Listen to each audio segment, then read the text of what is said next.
नमस्कार, मी भाऊ तोरसेकर. तुम्ही बघत आहात प्रतिपक्ष. मित्रांनो, अलीकडल्या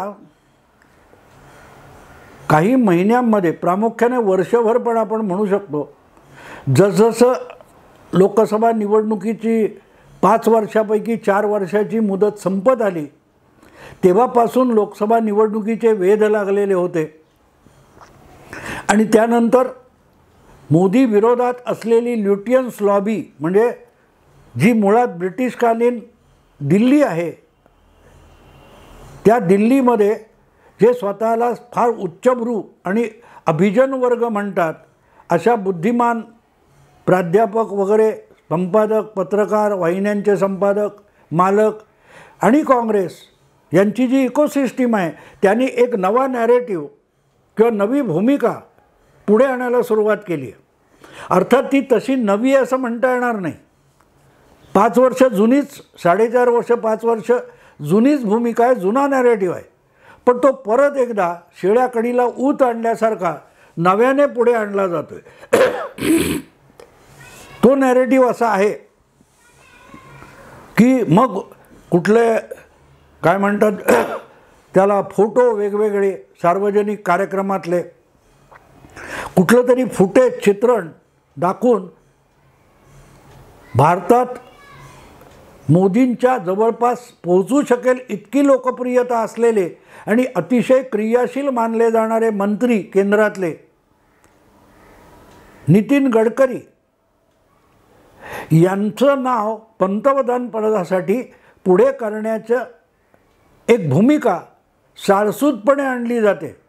आणि मग ती आणण्यासाठी नितीन गडकरी आणि नरेंद्र मोदी यांच्यातून विस्तव जात नाही, त्यांचं पटत नाही.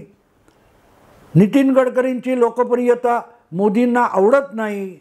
अशा वेगवेगळ्या भूमिका वेगवेगळ्या कोनाड्यातून, वेगवेगळ्या भागातून, वेगवेगळ्या माध्यमातून पुढे आणण्याचा सातत्याने प्रयत्न गेले काही महिने जोरात चालू आहे. आणि गडकरींमध्ये काय कमी आहे? गडकरीने एवढा मोठा इन्फ्रास्ट्रक्चर प्रचंड उभं करून दाखवलं. माणूस कामाला लागला तर कामाला वाघ आहे. मोदी 18 तास काय काम करतात? गडकरींनी केलेलं काम दिसतंय. पण गडकरी ज्या सरकारमध्ये आहेत, ज्या मंत्रिमंडळात आहेत, त्यांना तेवढं काम जे लोकांच्या नजरेत भरणारं आहे ते करू देणाऱ्या व्यक्तीचं नाव पण नरेंद्र मोदीच आहे. आणि तो माणूस पंतप्रधान आहे, त्याच्या मंत्रिमंडळात गडकरी आहेत. आणि जर गडकरींची लोकप्रियता किंवा गडकरींचं कर्तृत्व मोदींना खूपच असतं आणि गडकरींचे पंख छाटण्याचा उद्योग मोदींना करावासा वाटला असता, तर आज 9-9.5 वर्षामध्ये गडकरी एवढ्या मोठ्या प्रमाणावर काम करून दाखवू शकले नसते. त्यांना आवश्यक तेवढं आर्थिक पाठबळ आणि निर्णय घेण्याचे अधिकार, योजना बनवण्याचे आणि योजना राबवण्याचे अधिकार पंतप्रधानांनी दिले नसते, तर गडकरी एवढं काम करू शकले असते का? 75 वर्षाच्या राजकीय इतिहासामध्ये आपण असे अनेक मुख्यमंत्री, मंत्री, पंतप्रधान, मंत्री, 2 बड्या नेत्यांमधले वाद बघितलेले आहेत. जेव्हा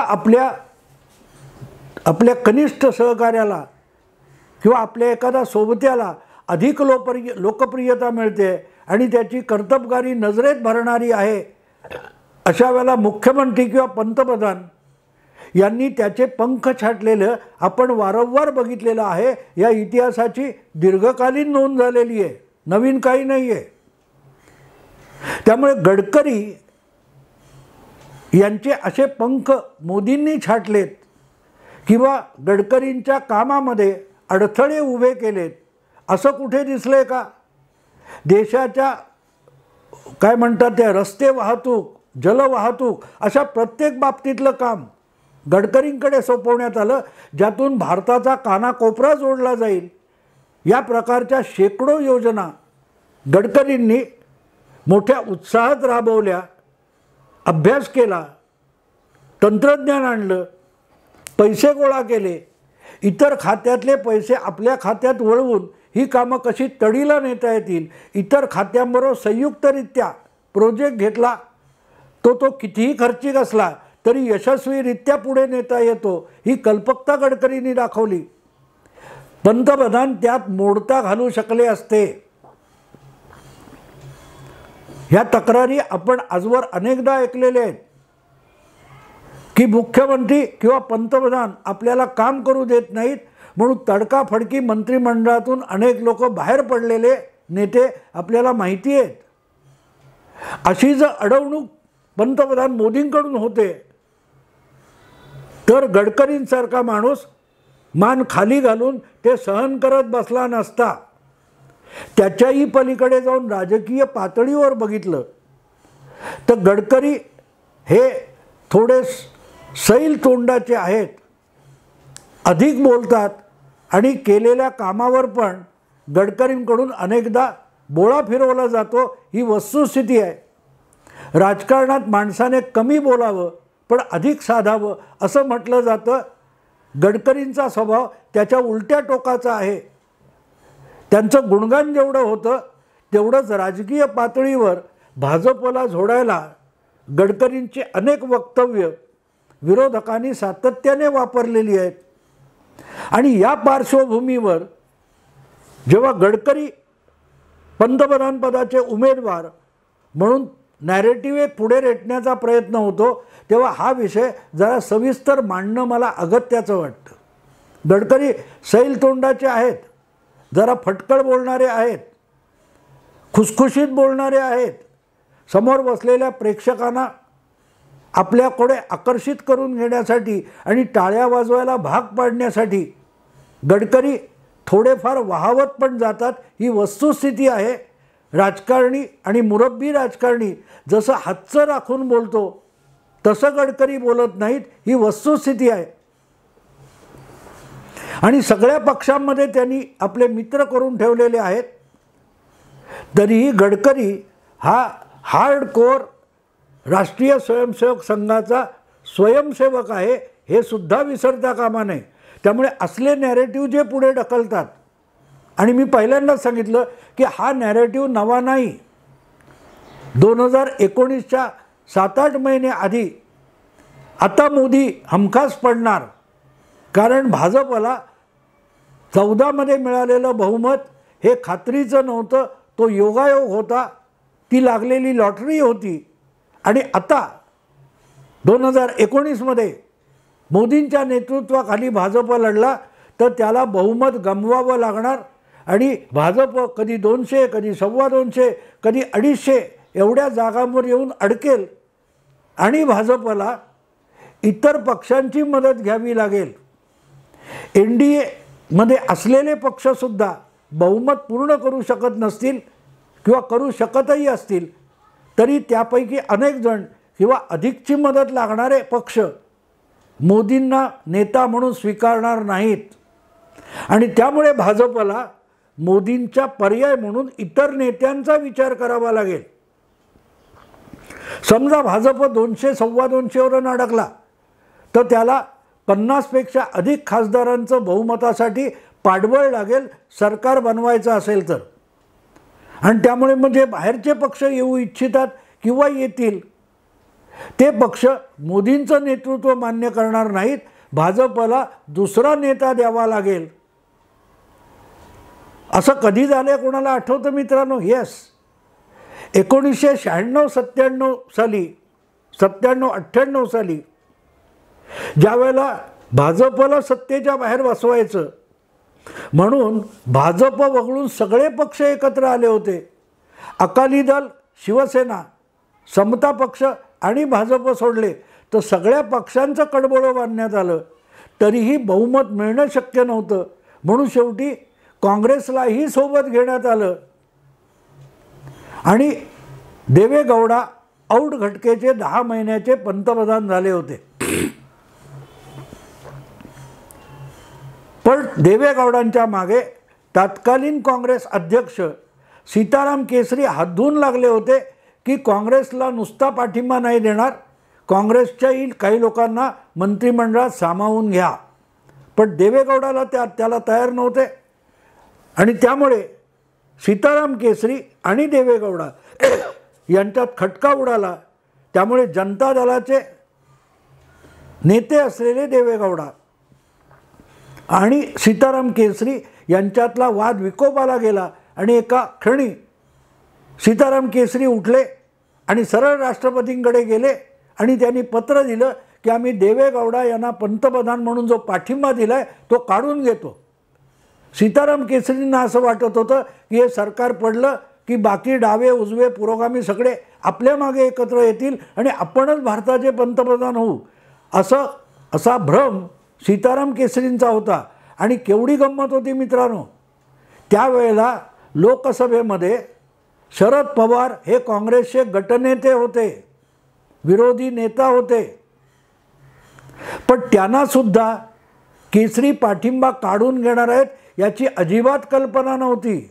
केसरींनी पाठिंबा काढून घेतल्याची बातमी जेव्हा झळकली तेव्हा चॅनेल वगैरे नव्हते, पण कुठच्या तरी रेडिओ किंवा अशी कुठून तरी बातमी आली आणि जी पळापळ झाली तेव्हा शरद पवार पुण्यात होते. त्यांना विचारलं की बाबा असा केसरींनी पाठिंबा काढून घेतला आहे काँग्रेसने. शरद पवार म्हणाले शक्यच नाही, मी कार्यकारिणीत आहे, मी विरोधी पक्षनेता आहे लोकसभेतला, मला न विचारता पाठिंबा कसा काढून घेतला जाईल. पण ती वस्तुस्थिती होती. आणि मग 18 दिवस पर्यायी सरकार बनत नाही तेव्हा मग सीताराम केसरींनी अट घातली की निदान देवेगौडांना बदला, आम्हाला काँग्रेसला देवेगौडा हा पंतप्रधान म्हणून नको आहे. त्यावेळेला मग तडजोडीचा उमेदवार म्हणून इंद्रकुमार गुजराल हे जनता दलाचे नेते पंतप्रधान झाले. तेव्हा एक नेता आवडत नाही म्हणून दुसरा नेता पाहिजे अशी पाठिंबा देणाऱ्या पक्षांची मागणी होते. ती गोष्ट एकदा घडलेली आहे. देवेगौडा जाऊन इंद्रकुमार गुजराल पंतप्रधान झाले, पण अन्यथा असं कधी झालेलं नाही. मग मोदी नकोत म्हणून भाजपने दुसरा चेहरा द्यावा हा नॅरेटिव्ह येतो कसा, तो इकडे समजून घेता येतो आपल्याला. मुद्दा असा असतो मित्रांनो की गडकरींना काही असेल, मी असं म्हणत नाही की गडकरी आणि नरेंद्र मोदी यांचे फार मधुर संबंध आहेत, जीवाभावाचे संबंध आहेत, जिव्हाळ्याचे संबंध आहेत, दोघेही संघाचे स्वयंसेवक आहेत, किंवा त्यांच्यामध्ये कुठलाही बेबनाव नाही आहे असं मी बिलकुल म्हणणार नाही. सत्तेमध्ये असताना आणि दीर्घकाळ एकत्र काम करत असताना भांड्याला भांडं लागतं म्हणतात, तसं थोडंफार मतभेद बेबनाव असतात. पण तरीही ही मंडळी राजकारणात असतात. आणि म्हणून म्हटलं की गडकरी, मी मान्य करतो की मोदींना गडकरी आवडत नाही. आणि अशी एक वदंता होती की मोदींच्या आग्रहाखातर गडकरींना आपल्या पक्षाध्यक्षपदाचा राजीनामा द्यावा लागला होता. तेही गृहीत धरलं तरी त्याच गडकरींना त्यांच्या कर्तृत्वासाठी मोदींना मंत्रिमंडळात घ्यावं लागलं. इतकी मोठी जबाबदारी देऊन त्यांचं कर्तृत्व सिद्ध करण्याची पूर्ण संधी द्यावी लागली. कारण दोघांनाही कळतं त्या दोघांनाही एकमेकांची गरज आहे आणि ते दोघे एकत्र असणं ही देशाची गरज असते. आणि पंतप्रधान होणं हे फक्त आपल्या मतदारसंघापुरतं लोकप्रिय असून चालत नाही, आपल्या राज्यापुरतं नाही, त्याला एक देशव्यापी चेहरा लागतो. हे न कळणे इतके गडकरी दुधखोळे नाहीत. आणि म्हणून मी ते शीर्षक दिलं आहे की गडकरी महत्त्वाकांक्षी असतील, पंतप्रधान होऊ शकतील किंवा होण्या इतकं त्यांचं कर्तृत्व आहे, पण तरीही गडकरी हे उद्धव ठाकरे नाहीत. आता याचा अर्थ काय होतो? शरद पवारांनी ज्या लीलया उद्धव ठाकरेंना मुख्यमंत्री पदाचं लॉलीपॉप दाखवून महायुती मोडली आणि 2.5 वर्षाचं सगळं अराजक माजवणारं सरकार महाराष्ट्रात आणलं, त्याचं एकमेव कारण होतं की उद्धव ठाकरेंना मुख्यमंत्री व्हायचं होतं आणि आपण मुख्यमंत्री झाल्यामुळे महाराष्ट्राचं काय नुकसान होईल, आपल्या पक्षाचं काय नुकसान होईल याची पर्वा उद्धव ठाकरेंनी केली नाही, कारण ते मुख्यमंत्री पद मिळवण्याच्या आमिषाला बळी पडले होते. पण मुद्दा असा असतो मित्रांनो, गडकरी आणि उद्धव ठाकरे यांच्यामध्ये जमीन आसमानाचा फरक आहे. सामान्य कार्यकर्ता स्वयंसेवक इथून सुरुवात करून गडकरी इथपर्यंत येऊन पोहोचले, तेव्हा राजकारणातले अनेक टक्के टोणपे त्यांनी अनुभवलेले आहेत, सहन केलेले आहेत. 95 साली महाराष्ट्रामध्ये जेव्हा पहिल्यांदा शिवसेना भाजप युतीचं सरकार आलं, तेव्हा विधान परिषदेत असलेले गडकरी आज लोकसभेत 2दा प्रचंड बहुमताने नागपूरमधून निवडून आलेले आहेत. पण त्या कालखंडामध्ये, आणि तो कालखंड म्हणजे प्रमोद महाजन आणि गोपीनाथ मुंडे हे महाराष्ट्रातल्या भाजपचे सर्वेसर्वा होते.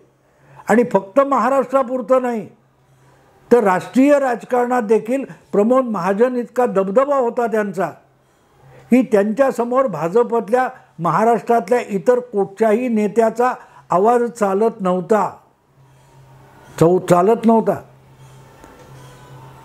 त्या काळात दबल्यासारखे गडकरी किती वागले हे आपल्याला माहिती आहे. आणि पुढल्या काळात गडकरी जेव्हा भारतीय जनता पक्षाचे राष्ट्रीय अध्यक्ष झाले, तोपर्यंत हा बेबनाव चालू होता.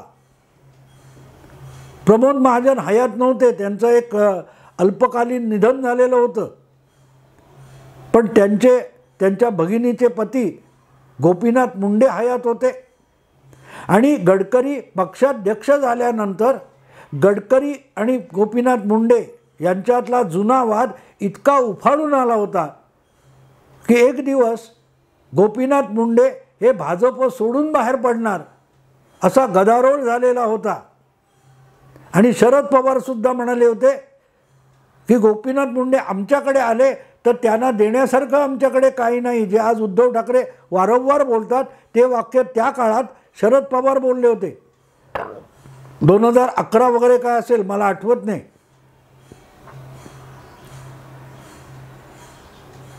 म्हणजे गोपीनाथ मुंडे यांच्याशी वाद आणि टक्के टोणपे खात गडकरी इथपर्यंत चालत आलेत. पुण्याचा हा मला आठवतं, पुण्याच्या भाजपचा अध्यक्ष कोणाला करावा यावरून वाद टोकाला गेला होता. त्यामुळे गोपीनाथ मुंडे खवळले होते आणि त्यांचा विश्वासू पुण्याचा भाजप अध्यक्ष नेमला नाही म्हणून गोपीनाथ मुंडे पक्षाचा राजीनामा द्यायला निघाले होते.